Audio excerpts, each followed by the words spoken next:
नमस्कार दोस्तों, कैसे हैं आप? मैं हूं गौरव और ये है ट्रांसफॉर्मेशंस। ये एक बहुत ही सीरियस कंसर्न वीडियो है, आजकल बहुत ट्रेंड में है कि मार्क्स वर्सेस सक्सेस।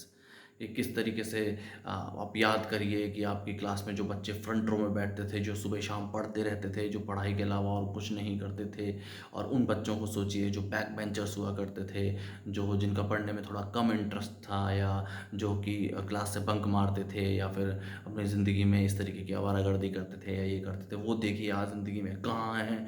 और वो जो बच्चे आगे बैठ के पढ़ते रहते थे, वो क्या, वो ज़्यादा से ज़्यादा क्या हुआ, डॉक्टर ही तो बन गए। वो ज़्यादा से ज़्यादा क्या हुआ, इंजीनियर्स ही तो बन गए।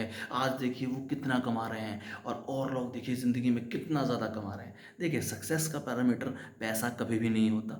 और सोसाइटी के लिए डॉक्टर्स होना, या इंजीनियर्स होना, या सीए होना, या आर्किटेक्ट होना, या और डिफरेंट डिफरेंट जितने भी प्रोफेशंस हैं, वो भी उतने ही इंपॉर्टेंट हैं जितने इंपॉर्टेंट शायद कंटेंट क्रिएटर्स हो सकते हैं यूट्यूब के लिए, या डिफरेंट पैरामीटर्स के लिए, या डिफरेंट सोशल मीडिया जो और डिफरेंट प्लेटफॉर्म्स हैं उनके लिए। तो एक इस तरीके से एक नैरेटिव बिल्ड करना, वो लोग जो कि ज़िंदगी में डॉक्टर को प्रोफेशन को चुनते हैं, या इंजीनियर के प्रोफेशन को चुनते हैं, या डिफरेंट डिफरेंट और एजुकेशन फील्ड में या मेडिसिन फील्ड में जाने की कोशिश करते हैं, उनको उनके लिए इस तरीके के एक नैरेटिव बिल्ड करना कि आप 24 घंटे पढ़ते रहते हैं तो आपने क्या अचीव कर लिया। ठीक है, देखिए फाइनेंस कभी भी सक्सेस का पैरामीटर नहीं हो सकता।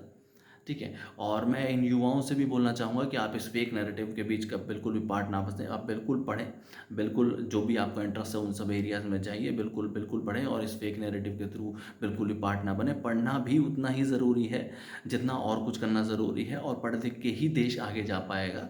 हमारे देश को डॉक्टर्स चाहिए होंगे आगे आने वाली समस्याओं को सॉल्व करने के लिए। और जैसा कि मैंने अपने पहले भी कुछ वीडियोज़ में बोला है कि एक डॉक्टर के बनने की प्रक्रिया में लगभग 10 से 12 साल कंसिस्टेंसी, हार्ड वर्क और डेडिकेशन चाहिए होता है, और ये बहुत बहुत बहुत ज़्यादा ज़रूरी है। आगे आने वाली समस्या जैसे भी रिसेंटली कोविड आया, और फिर दोबारा आपको कोविड की तीसरी लहर भी आ रही है, इन सब को सॉल्व करने के लिए डॉक्टर्स चाहिए होंगे।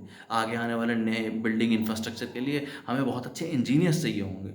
अकाउंटेंसी और इन सब इश्यूज़ में, या फाइनेंशियल टैक्सेस के लिए हमें सीए चाहिए होंगे। अगर कोई हमें आगे चल के आर्ट एंड कल्चर को, इंडिया को रिप्रेजेंट करे, तो हमें आर्ट एंड कल्चर वाले स्टूडेंट्स या ड्राइंग स्टूडेंट्स चाहिए होंगे।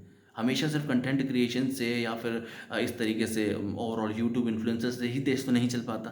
तो इस तरीके से फेक नैरेटिव बिल्कुल भी ना बिल्ड करें। और जो लोग, और जो बच्चे, जो युवा, जो एस्पिरेंट्स इन सब एरियाज़ में जाना चाहते हैं, डिफरेंट डिफरेंट फील्ड्स में जाना चाहते हैं, कोई आईएएस बनना चाहता है, कोई डॉक्टर बनना चाहता है, उनको भी बराबर इम्पोर्टेंस दें। और सक्सेस का पैरामीटर कोई भी पैसा नहीं हो सकता, या सक्सेस का पैरामीटर कोई भी ईजी वे ऑफ अर्निंग नहीं हो सकता।